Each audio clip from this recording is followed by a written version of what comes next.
welcome to this space.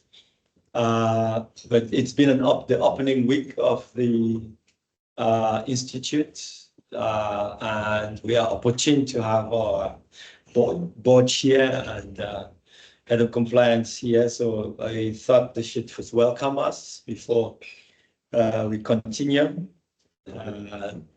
Hodisang Mokodi is the chair of the HUMA board, and Tiny Deswai, who is chairing the compliance and finance subcommittee, are here from Botswana, and you're welcome. Thank you. Yes. Well, once again, I think I'll meet some of you on the Tuesday. Yeah. It's quite lovely to see you all again. It's been a wonderful couple of days already. Very good board meeting.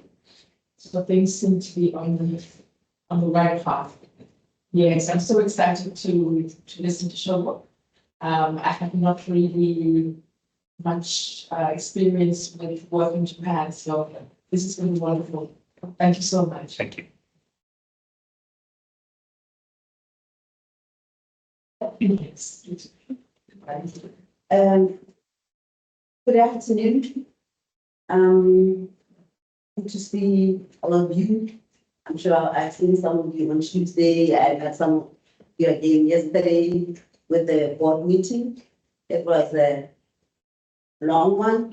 It was fruitful. It was good to be able to attach the activities that happen in HUMA to the finances. But I'm all about money. Everything. So I'm glad to say that I came out of that board meeting comfortable with the manner the finances are being used, with the manner the finances are being accounted for, and with the manner in which we are being reported to. So I'm pretty comfortable, and having spent Tuesday here with some of you, it was really exciting to listen to the work that you do. It's very inspiring. And I just would like to say, keep it up, keep pushing. Let's make HUMA great. And I look forward to the presentation today. Shogo, thank you very much. Hey.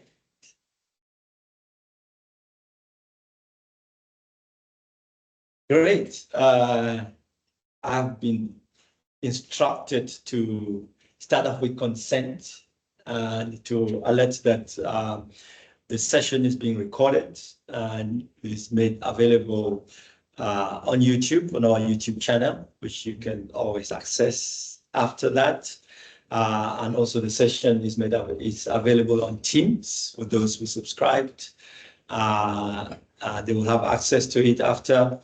And that if you feel uncomfortable with any recordings or photos, please let one of our colleagues know. So that they can take a note of it. And usually we ask our speakers to sign a consent form. Okay. I have yes, so that we should make it available. And it actually does show that people do engage after, especially those who don't have the opportunity to be present, and also given the time zones around the world. It does make sense to have it. So just a brief introduction to HUMA, which is research space and Faculty of Humanities at the University of Cape Town in South Africa. We like to say that it's an interdisciplinary space for research and different encounters which center the humanities, and that over the years we have privileged the decolonial project, and particularly with epistemic disobedience. And I like to say that we pretend to center a feminist framework, but also that questions of knowledge production that center African epistemologies are very important for us, that our activities bring together doctoral, postdoctoral, junior, senior research fellows, visiting scholars, and through conferences, workshops, symposia, and many other interventions that allow us to do this intellectual work. And there are 3 or 4 main missions. One is really to foster intellectual leadership in interdisciplinary and transnational research to contribute to building the next generation of scholars in the humanities in Africa and worldwide, and to foster lively spaces of collaborations, debate, and also exchange, and to really foster intellectual and productive collaborations and linkages with scholars in the institute and also outside, and to invigorate independent and critical public debate. This is not the first event of the year because we've already had the research symposium, which happened on Tuesday, but it's really one of our first public events. We've got internal events and also public events. Which are the Ataya seminar, special lectures, book launches, symposia, disobedience workshops, and other activities. And that you can find these programs on our website and also different social media platform. And the communication team will punish me if I don't say you should subscribe to our newsletter. Which will give you an update to our activities. The entire seminar is a really crucial part of our events, which brings together everyone. It's a public event, both physical and virtual, and it really allows us to center our epistemological and intellectual projects, but also to have exchanges with faculty and also other researchers. And quite often we have lots of visiting researchers from outside. It happens weekly. Today, we have the luck of having my friend, my brother, Associate Professor Shogo Kudo, who is coming to us from Akita University. I have known him for many years. I think we started together in the Next Generation initiative of ESDAD, Education for Sustainable Development. And I think at that time we used to laugh at this program. And we have a common mentor who had imagined, conceptualized this program, and that they were going to grow the next generation of leaders. And we used to laugh. And it's very interesting to see all these people now and actually leaders in different spaces. Emmanuel, who is leading the University of Technology now in Kenya. You, myself, lots of others. So it tells that you can actually build and shape society with common values if you invest in them. But Shogo is Associate Professor at the Global Studies Program in the Faculty of Liberal Arts in Akita University, Akita International University, holds a PhD in Sustainability Science from the University of Tokyo. They tried to recruit me at some point. His primary research focuses on economics, environmental and social impacts of aging and depopulation in rural communities. He has been conducting a long-term fieldwork in Akita, Japan, and in the Kwakwa in South Africa on the theme of rural entrepreneurship since 2010 and 2017, respectively. And by linking these two rural areas, his recent publications propose translocal learning approaches for sustainability.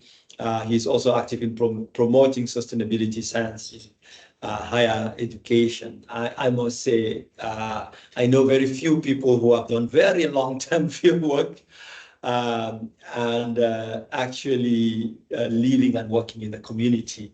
Shogo is one of those people. So Shogo will speak to us today on the paper is entitled Fudo in Rural Sustainability, what must be retained for a rural town to be sustained.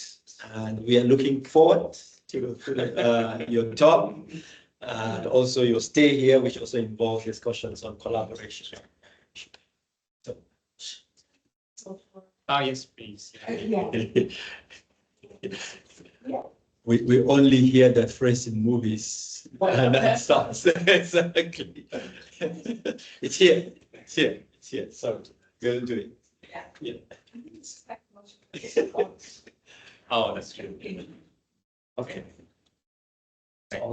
Yes. Okay, please. right. So thank you very much for your very kind introduction.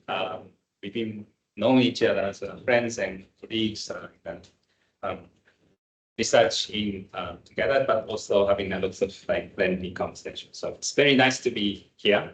Thanks for the invitation. So the topic I'd like to speak about today is the rural sustainability, but in the context that's where the population is in a long-term trend of depopulation, declining, and then also increasing proportion of elderly. So where I'm coming from is a place called Akita. That's my hometown, and as well as my field work. So I've been working on this topic last 15 years. As Steve mentioned, I am probably one of the very few conducting the field work for a very, very long time. So I hope we can have a good discussion. So the background of this whole topic is the aging and depopulation challenge happening in Japan. So maybe some of you already know Japan is the most rapidly aging and depopulating society. So we already reached our peak population back in 2008, and now expecting 30% of population decline, which is kind of interesting context because we are talking about overconsumptions of energy, resources, and so on, with the condition that population is keep growing. But whereas the context of Japan is the population is in a long-term decline. And then at the same time, we are expecting the aging ratio of population. Right now, 30% of our population is older than 65, but this is going to be around 40% in the future. So simply speaking, every 10 Japanese, we have 4 or 5 people older than 65. Just because they turn over 65, it doesn't mean they are no longer active, members of society. They are actually very physically strong and they contribute to the community. But this demographic transition certainly brings us new challenges. And then challenges are in 3 different levels. The first one is the national level. We need to concern the financial sustainability of social security systems like healthcare, pensions, long-term care, and so on. The second level, which I'm focusing on, is the communal level, because there's less people who take care of the local assets, or say farmlands, providing services, and so on. And most importantly, among them, I believe the cultural practices that has passed over many generations are fading out at this moment. So what do we do about it? And lastly, aging essentially is the experience of individuals getting older. So what does it mean to the local people? So very interesting connection between what we see here and what we see on the So that's the economists that put the Japan's demographic transition in their cover in 2010 and 2011. 2010, they put our national flag. The central balloon is ever swallowing aging society, aging population. The younger ones is holding, that is myself. Younger generation needs to sustain the security systems, social security systems for elderly. That's the illustration. 2011, we had the Great East Japan earthquake and tsunami. That's why the balloon was actually falling out. So that's the illustration. Very nice to see more fun on this thing, I must say. Then the context I've been working on is the rural area of Japan. And this map shows the prefectures with the higher predictions of depopulation. So where Akita is located in the northwest coast of the main island, we face to the Japan Sea. And the prefecture has actually the darkest color. So we are expecting 40% of population decline. And this is the context same in every countryside in Japan. But what is most striking is that Tokyo doesn't have any color. And then Tokyo metropolitan area has no significant population decline prediction. So that means the rural, depopulation and aging issue, especially at the communal level, is primarily rural concerns. And then rural areas are actually the forefront of social changes because of these demographic transitions. So responses required, we need to take care of individual challenges that's happening at the communal level. But rather than just seeing as a problem, I would like to see this is actually opportunity for us to come up with new design of society, new ways of doing things. So that's something I try to discuss in my research. Sharing with you some of the pictures of concrete challenges we face in Akita. Because there are less and less younger generation who take care of spatial assets and resources. So spatial management issue is the one of them. We have more vacant houses, more closed schools, and more abandoned farmlands. What do we do with them? Second thing is the access issue, and this is especially among the elderly residents who are living alone. So they have less access to the buying groceries, banking services, hostel services, medical clinics, and so on. And among them, as I said, I believe the cultural practices is the most important one because it gives for the people the reason to live in those rural towns and communities. If they just simply look for more convenient places to live, they can just simply relocate themselves. But if that ever happens, massive parts of the rural areas would be just to simply become abandoned. So in my research, I am interested in what are the strategies we can discuss together. So the purpose of this paper I shared with you is to discuss some of the key conditions for rural towns to be sustained from the perspective of residents. And my question is, what are the sort of conditions that needs to be retained for rural town to be sustained? Okay, speaking about, say, houses, shops, transportations, those physical conditions have particular ways to solve new technologies and so on. But if people lose this kind of attachment to the areas, then that would be the point the community no longer exists as it is. So I'm looking for the conditions that gives the sense of connections, gives the sense of meaning to live in that particular geographical space. That's my key question. Through this research, I'm trying to raise discussions on what points needs to be prioritized in Japanese government's rural policy. Like now, the government is discussing restructuring of local municipalities, like basically merging cities and towns to increase the volume of administration areas. So that the situation will be more financially manageable. But does it really give a sense of belonging for the people? Does it keep the connection with the local landscape? That's the type of question I'm trying to work on. As the analytical lens of my study, I'm applying the concept of Fudo. Fudo is a concept introduced by Japanese philosopher Tetsuro Watuji back in 1935. He worked on this idea to emphasize the spatiality, to describe the humans' sense of being in places. Instead, compared to the Heidegger's emphasis on temporality, he was inspired by Heidegger's work of being and touch. Watuji tries to explore human beings through the lens of spatiality, as I said, and the term Fudo consists of two Japanese letters. One is kaze, that means wind, but also means the culture. And then the second letter, chi, means sand or land. That implies the boundary. So the concept of Fudo describes a particular way of living for the people, particular way of doing things, in other words, culture, that is nurtured within one specific geographical boundary. And then this boundary has to be rather small. So we are not talking about large, say, societal level of discussion or global level of, say, environmental concerns. Then in his work, he wrote that we all live on one of the lands. So the natural environment of that land surrounds us, whether we want it or not. So his way of describing spatiality is that each of us are always being surrounded by particular lands or landscapes. And then that landscapes shapes the way we do things, productions, thinking, the way we talk, even the thoughts that is affected largely by this. So just to give you the kind of illustration of Fudo concept, I put the comparison with other kinds of human nature relationships.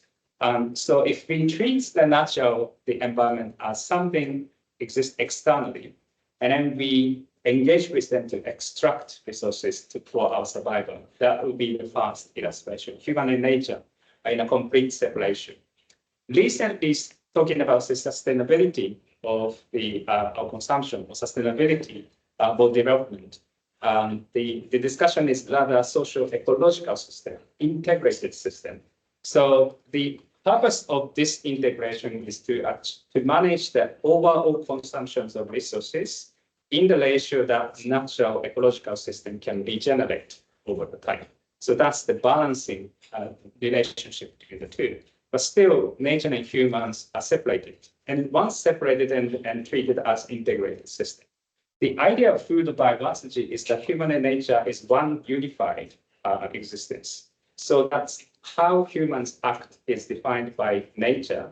But what is interesting is that Watuji also argued how nature exists affected by human as well. So this Fudo argues for the mutually defining relationships of the two. That's a interesting perspective that Watuji introduced. Then reflecting the idea of this unified idea, a French philosopher and also Japanologist, Augustin Berg, he developed the idea of Fudo by Watuji into the Japanese worldview of mitate. Mitate is an act of treating an object or scenery that is available nearby us as something that exists far places. So the pictures on the top is the Mount Fuji, the highest mountain in Japan. And Japanese people have the beliefs, we treat the Mount Fuji as a spiritual places for our religious beliefs. But for most of the Japanese, it's impossible to travel to Mount Fuji because it's very far, particularly in the past.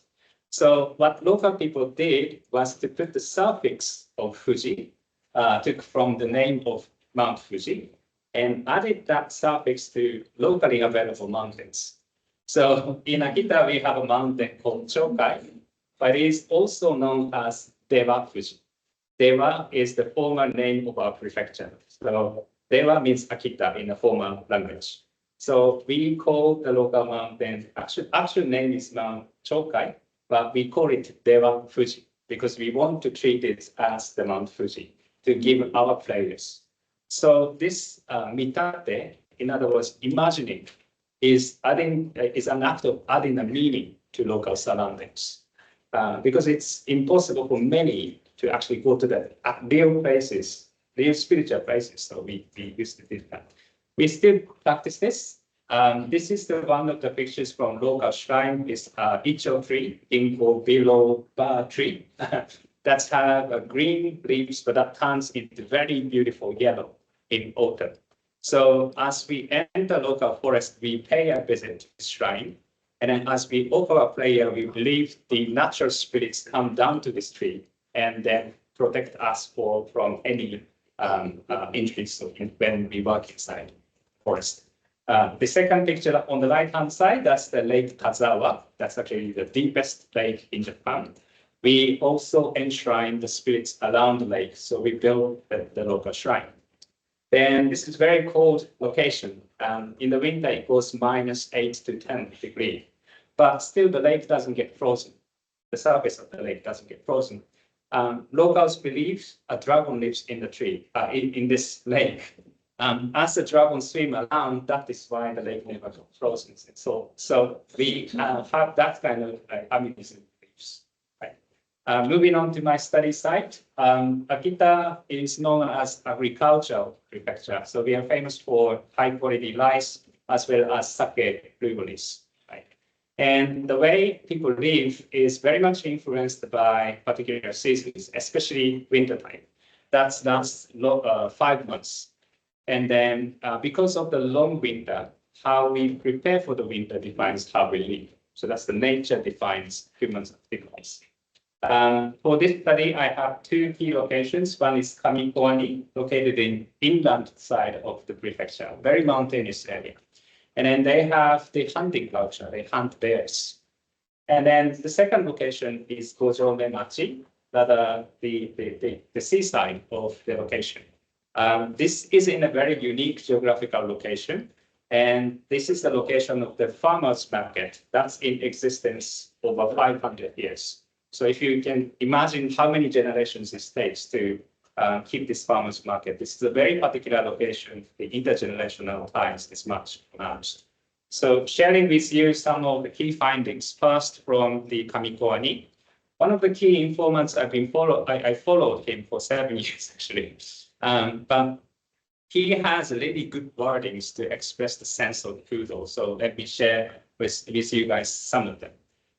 One thing he mentioned is that our lives exist behind the forest, not in front of the forest. So if you remember the different illustration between human and nature, if our residential areas exist far from the nature, that exist in front, in distance. However, he describes that the local people's way of living exists within the forest area. So it's not separations, but in a sort of unified manner. That's the first quote implying. And he also continued about resources like growing rice or collecting firewood, picking wild mushrooms, and so on. They are always offered by nature. It is never that we taking them from the nature. And this sense of being offered, I asked, is it coming from like some kind of God or something? But he said there's no particular subject. But that also means that human beings are not existing as a subject, like items just simply being offered or provided by the nature. Then lastly, he said the people of Kamikoni are very tough, but not just the tough within in a sense that's disagreeing with anything, with everything or something, but being strong, like have very good skills to live with the local nature that has a very long lasting meter. So he said, I'm learning one by one. That was quite kind of symbolic statement. So just share with you the sense of items or resources being shared by the nature or provided. Recently, I had an interview to one bear hunter, Mr. Yamada, and he's producing leather craft products from the fur and then the skin of the bears. Then he also mentioned the same thing as Mr. Mizuhara-san, offered by nature. He said, bears are always given by the nature. We never hunt bears. So there is a particular way of speaking about hunting bears among the bear hunters. Although they are bear hunters, they themselves never said, we hunt bears. Bears are always offered or given. So that's, I think, explains very interesting relationship. Then moving on, my second fieldwork site, Ojome town, and I'd like to start with particular surroundings of this area. The town is known for a symbolic mountain, Mount Moriyama, and this is a view from the top. What we see is on left-hand side, there is an area where the bear hunters stay, like the furs, meat, firewood, charcoals, they all brought to here. The right-hand side is actually Japan Sea side. So lots of products from ocean were brought to here. So actually, Ojome geographically is in a crossing point of the two cultures, the culture of mountain and the culture of ocean, kind of meat. That is why this became the location for farmers market that has been lasting for more than 500 years. Sharing with you some of the pictures in the farmers market. Just to explain those cultures, we have some fish brought by the merchants, and then also the local, locals bring in the mushrooms they picked from the local forest, and some of the vegetables they grow. So this is regular practice of them. Well, farmers market, of course, people come together, open shops, bring items, and so on. But if we think about it, why people do this is because the surroundings enable the people to do so, rather than human us actively organizing these activities. So it's always the combination of these two. Moving on, some findings. The recent projects happening in this town is this farmers market main streets have the challenge of vacant properties because of the declining population. We have a number of properties being empty, and then lots of innovation projects is happening. And these innovations are not simply because of supply and demand relationship, not because there are some people who wants to run the businesses, then properties are available. Rather, there's a very collective process of this mixed group of locals and lifestyle migrants. They do the process of mitate, imagining what would be the new meanings they can introduce to the town. So these are some of the projects. The first one is cafe and restaurant, but that used to be a shop selling the sports equipments. The second one used to be kimono shops, but now they are innovated for art space. The last one used to be a residential house, but now turned into the leather craft shops. As I said, these innovations are taking place not because of supply and demand relationship, rather the collective process of the locals imagining what could be the new meanings they can bring in. And then I kind of connect that idea with the sense of mitate, imagining, because if a town cannot imagine new functions they can bring in, and then there will be no positive future for that town. Right. So I'd like to share some of the conclusions I have. With respect to the challenge of aging and depopulation, there is always a group of people who are suffering from the lack of accesses and transportation and so on. Those points has to be met. So first of all and foremost, securing quality living conditions is necessary, especially for elderly. And I would say this is more or less well taken care of. But the other parts not being solely cared as follows. From my study in Kamikoani, people of Kamikoani village feel the importance of being connected to the landscape because the landscape shaped their way of doing things, lifestyles and culture and so on. And then those particular ways of doing things, lifestyle, if they can, if they can pass on to the next generation, that gives a greater sense of relations. So the activities that make it meaningful for the people. If you have a particular set of activities that's occur because of particular landscape, and if you can pass those activities down to the next generation, that gives the meaning to the people to live in that specific location. And from my study in Gojome town, the meanings attachment to the places is particularly important. In the process of renovating projects, it's not just simple deconverting for different purposes. It's more of the reimagining processes of alternative uses of vacant houses. So as I said, if a town, even a town keeps their population size, or if perhaps even increase, if people don't have ability to imagine new meanings to vacant resources, there will be not quite positive future changes for them. That's is one conclusion I have. Last slide. Currently, the central government has been very actively promoting migration of young population from cities to countryside. And this is to solve the over-concentration of the people in Tokyo metropolitan area. It is a funny situation because the challenges are happening, the changes are taking place in rural areas. But the current national policy is to address the problem of city. And the assumption behind of this is the recovery of population would reverse the current state of the rural decline, especially around the weaker rural economy caused by aging and depopulation. What I have observed on the ground with the people is actually in a stark contrast. Initiatives by people, actually people living in those towns, Kamikoani, Gojome, treats the sense of attachment of landscape, communication with neighbors. And then among them, I think what is quite notable is a sense of carrying intergenerational ties in a specific locality is much considered important. So my research kind of revealed a notable gap between what the central government is trying to promote and then what the locals actually trying to initiate by concrete projects.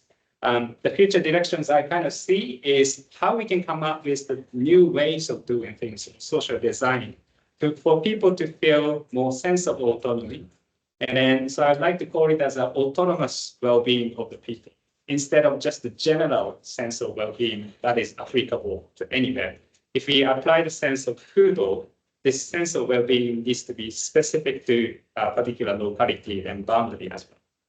So that's the end of my presentation. Thank you very much.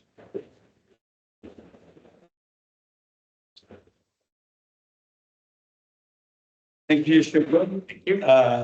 Maybe we could have some light. Yeah, many issues and questions, both in terms of the conceptual framework that you deploy, in terms of context, and also data and conclusion. So there's a lot to talk about. We're very thankful for the generosity of sharing with us, insights into your work, and that field. So I'm going to open up if questions, comments. Okay, Oli. Excellent. What was a great question for me was how you think, or whether you think reconciliation can be made between the current unsustainability of the rural with the aspirations of the young. Yes, yeah. At the end of the day, there's a reason why people are Sure. And I think in terms of how general like mobility and migration has kind of been framed, is that you kind of grow up to leave, right? And even aspirations are fed that way, I'm sure.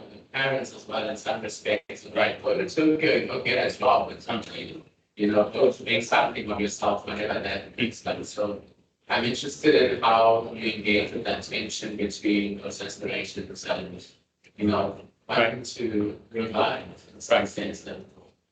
Okay, thank you very much. Okay, you can write that down. Yeah. We'll take sets of 3, just because I know once you start delving, it's going to be some excitement. Okay, yes. Just going to an interesting conversation. Thank you. I think I'm interested. I'm not sure if it's a question or just something that's in my head. You speak about reimagining. You spoke about the buildings that are being reused. So I'm from KZN originally, and I've seen when I visit where my mother's from, which is England, also very rural, not many young people, sort of like a ghost town in a way. Yeah. I've seen how people coming in from different cultures change the culture of the original place. So I'm interested in the idea of if these places were being reimagined, and there's a wanting to preserve culture, how then do you create a balance between, hypothetically speaking, you say, I come in as a Sumuro, and I just had to inject my culture. I give birth, I start, and then this culture now overwhelms the culture of the place. Right. How do we keep the balance between not making this place now look like possibly Nadali where I'm from, and there's a balance of my culture having a place to come and revive a place, but at the same time not taking away from people who are hunting and doing things that they normally would do, especially because they're getting older, people coming in might be younger. How do we say then, how do we create that nice balance between now it's a whole different time. Right. This used to be what it is, but now it's got these types of people doing these types of trade, and that culture's already it's disappeared. Okay, Tuna. Thank you, Shogo. That was really fascinating. And I think my question relates to both previous questions, because I just wanted to understand, are you saying that there's no collaboration between the old and the new, between the old people who live there and the new people who are coming in? Is that something that you found? Okay, one question here. I think this is the recurring theme also at the other question. Just asking the question. There's different ways of framing it. So the question that I essentially had was that whether there was a sense of like positive mitate versus negative mitate, because the hunters, it's making me think of traditional hunters in Kenya and also Mali and North and Cote d'Ivoire, which are called the Dozo. And then the Dozo have kind of inspired a particular group in Waga, which are called the following, which are now becoming this kind of different kind of Dozos, but also have this, it's, so culture is dynamic. So what is what do people think there? And how is there a positive way of doing it and non-nurturing Mikati? If I'm getting it correctly? Thanks very much. Do you want to respond to this or take another two? Another It's two? very fine. Okay. Yes. I think that, I should not Okay. work like this, is that really like to linking policy and reality around. I'm very, very interested in the lifestyle migrants. Okay. Yes, I'd like to know more about sort of how widespread is that sort of practice, and also, whatever other dynamics, age dynamics, gender dynamics, and so on. So are these rural people, or are they mostly people who come from town into the rural areas? Okay. Maybe it's connecting to your question, but maybe not at all. You introduce yourself, sorry. I'm Mary. I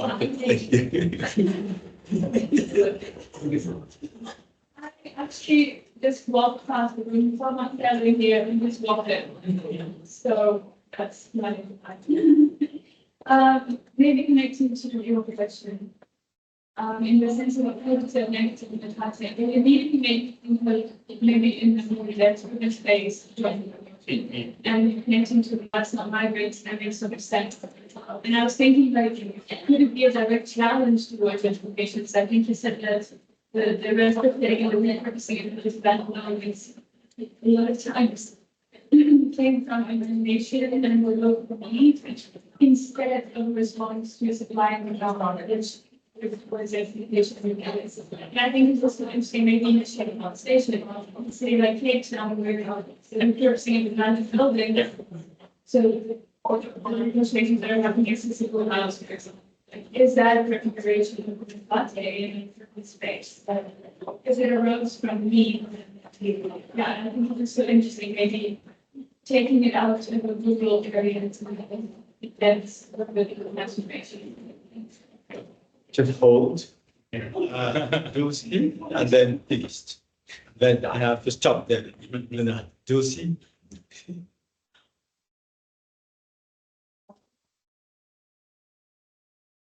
I think that's basic fundamental discussions on sustainability and what is sustainability and how do the systems of knowledges and dialogue. I mean, especially considering the way technology influences and tries to overcome the traditional systems of knowledge, even though using part of that knowledge.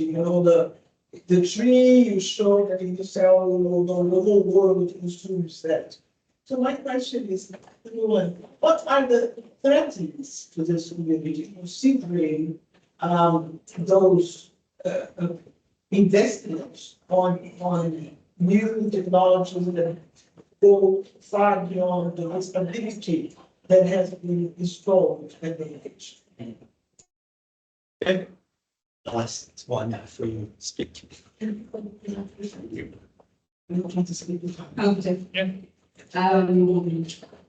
My question is related to you being a researcher in Japan and also in India. I wanted to ask a question on in your narrative. The culture in Japan seems to be very much inside, in the sense that there isn't so much Western modernization and destruction that we see, at least from the analysis, or there is only a slower rate of interaction, just like perhaps because it's a very large area. And then you also do the work, and then the two countries are completely different, because in Africa we know that there is a higher population, specifically with youths having to kind of have a larger rate of the population, whereas in Japan it's completely different. Yeah. As I said, it looks like you are dealing with completely different conversations. And then in terms of cultural production within the African continent, and as East African person also, I'm taken from Ethiopia, so I kind of know the situation that side around the the entanglement between Western and Eastern modernization in the States, specifically Western being the China and the US, and you have that issue around disrupting cultural and autonomous views of population, so much so that even being to rupture itself and streamline structures and all that. And so if you are looking at the same kind of research questions, then how are you making some sort of sense as the ever presence of imperialism in the continent and then the very less interaction that's taking place on me. Okay. Okay. There are 8 I counted. Now I'm just remembering my PhD defense. And this is a very tough phrase. But I thank you for all questions. I hope I passed the defense. So as for the first questions by Olia, the young people's aspirations to go. Actually, in the towns I've been working on, the older generation, parents' generation, they are actually they don't mind the younger generations go out. That's one thing. They are never saying like you must stay in this town because the population is losing. It's not like that. And then this comes from the parents' generation's memories as well. Some of them decide to stay in towns or in towns because their parents told them to do so. And then they regret that life choice for a very long time. So they are encouraging the kids to go out. But they are encouraging the kids to go out with particular narratives. It doesn't mean like they can leave and do not come back for forever, right? So it's quite important to give the younger generations, especially the teenagers, school-age kids, about the place where they are growing up. And then most of the time, when people do not return, they lose the place to come back. So in the town, we only have 1 elementary school, 1 junior high, 1 high school. So the challenge for us is this is 18 years time, right, of the schooling. What kind of local memories can we create to those younger generations? Then maybe they leave, then they might not return for forever.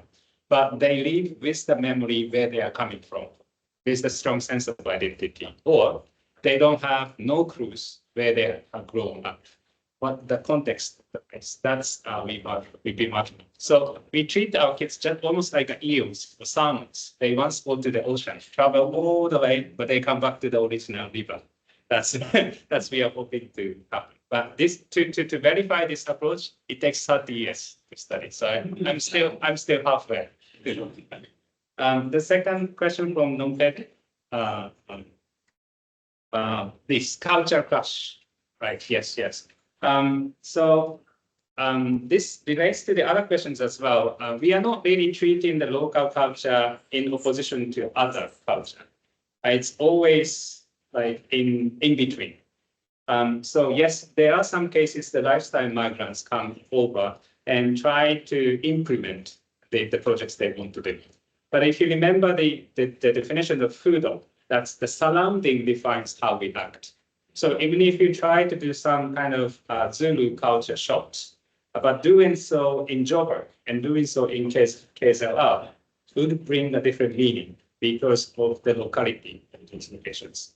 So as far as I see some projects like the cafe, leather craft shops, and so on, of course they sell the modern products they can sell in the market. But the way they do their businesses, it seems like it's defined by the particular surroundings they live in here. So that's something I can respond to. So we are not very much concerned about the new culture coming in and overtake what's happening currently at this moment. But maybe there is a threshold somewhere. If we have too many lifestyle migrants, there's no longer lifestyle migration. It's just a new migration.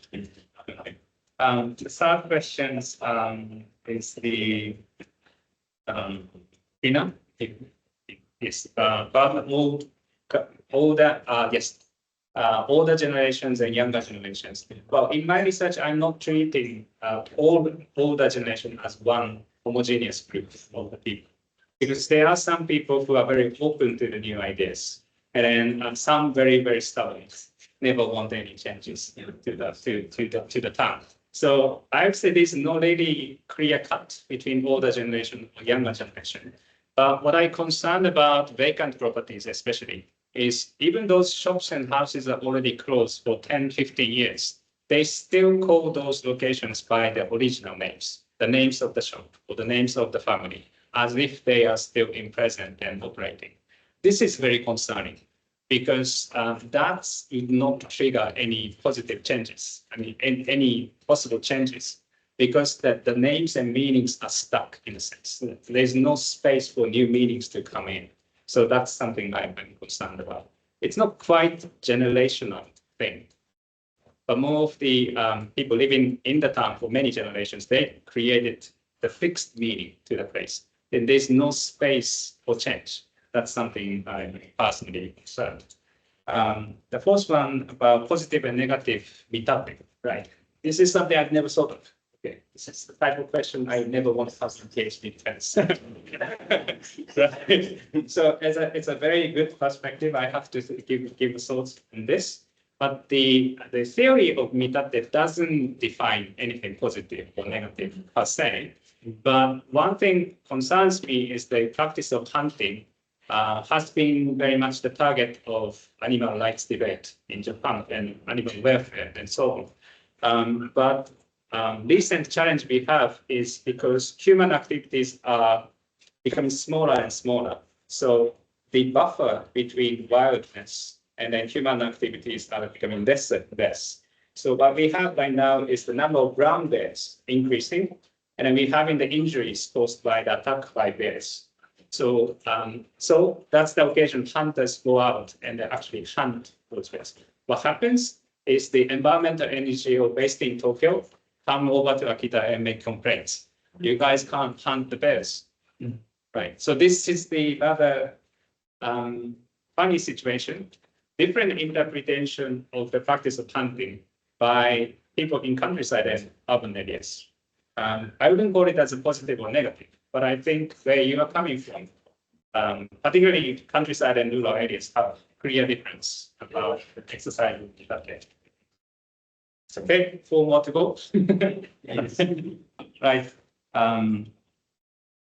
It's lifestyle migration. Yes, yes. They are largely 30s, in their 30s and 40s, and many of them are with small children. Yes. Then there are some particular events that triggered lifestyle migration in Japan, such as the Great East Japan earthquake and tsunami in 2011. That's the time the people living in Tokyo, for the first time, experienced the long-term power cuts.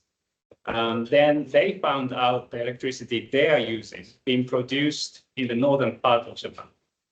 So that's the time, like the people living in Tokyo first time felt slept. Their lifestyle is being attacked.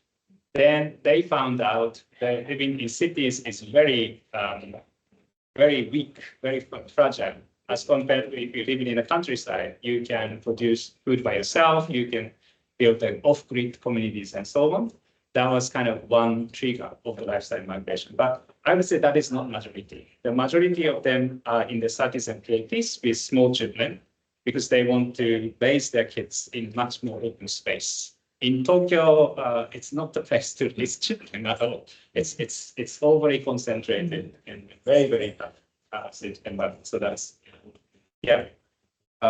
Question from Lei about gentrification. The size of renovation happening right now is not that scale at this moment. So there's no concern about gentrification at this moment.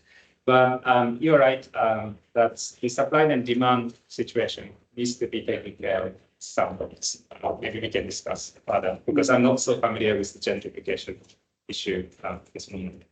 And then the sleds, yes, from question from Dosi, sleds to the knowledge system we have. That's relates to the last questions of the Western Eastern, I think, modernization's perspective. And maybe I can invite Alison to talk about this if you want to. But I would say the current sled is rather this interest of particular groups of people. about what's happening in towns and villages. Say, some locals born and raised and spending most of their lives in these two towns, they do not have a clue what's the meaning of the lives that they have. So only with engaging with somebody from outside, that kind of highlights what are the uniqueness of the towns and villages. That is certainly happening, especially with lifestyle management. But me, myself, going there as a researcher, maybe engagement with me also kind of shed the lights of the types of knowledge and practices. What's the meaning of now is, I think, also happening right now. Then lastly, about the modernizations and then the reason why I'm working in the two locations. Well, essentially, for me, this is the challenge in terms of the research methodology. And I'm challenging the comparative study. I am not comparing two locations, Akita and Bakwa in Free State. I am treating them as almost separate locations. But my intention is going to the rural towns with a very different context, gives me a new ideas to myself, researchers myself. And I'm following rural entrepreneurs in Akita as well as Bakwa. And then, of course, as you are right, they are working in a very different context. And then African context has a losing and and realisms, and then in the South Africa, apartheid legacy and such and such. But at the individual level, their mindset is something I still see some kind of connection. So yeah, we can discuss much more, but personally, I do not feel much of the Western modernization influences to Japan, and particularly to Akita. But I think it's because I am from Akita. Because I'm the local, I don't feel that degree of the impact. So I don't have the lens to answer to your question. Right. Great. Wow. Did I pass? Somehow. Okay. It's up to supervisor. Indeed. To the satisfaction of the supervisor, as they say. Yeah. No, thank you very much, and thank you for the questions. We don't have a lot of time left, but I was going to just ask what you make possible when you think through your own conceptual vocabularies, because it is fascinating to see that you are not thinking through what others would call Western, in order to freeze that you're starting with Fudo, with Machite and others. So what does it enable that it's not possible to enable by thinking through other frameworks, other theoretical, other models? What is it? Because it's such a beautiful, the decolonization work that we're doing is really pushing us to develop these conceptual vocabularies scientifically, which allows us to see, to read, to think, and to theorize in particular ways that are not possible. So why this choice, and what did it enable that others could not enable? I see. Well, that relates a lot to my positionality as a researcher. I am from Akita, and I'm a local, and I speak a local dialect as well. So everything I perceive as a data itself is through my own lens. I don't want to call it as my bias. It's rather my own lens. And where is my lens is coming from? It's certainly not coming from Heidegger. It's not coming from Foucault. Of course, the arguments are universal perhaps, but I myself possess the lens of Foucault. And then we can have multiple other researchers study the same topic and same locations. They themselves have different lenses, and collectively we can describe what is happening. So I see myself just taking a part of the whole collective act of, as your word in decolonial vocabularies. Maybe this is my decolonial vocabulary to discuss the urban-rural relationships in Japan. Thank you very much. Looking forward to hearing more. We're going to close there for today, but just to remind us that next week on Thursday, we are listening to Professor Marcelo Rosa, who is coming to us from Rio Federal University in Brazil. And the posters and information is already online, but it is Onto Formativity, that's the title. And it's really looking at ontological politics, land struggles, and theoretical challenges for the social sciences next week. So please and follow the website for more activities and events. Yeah. Thank you.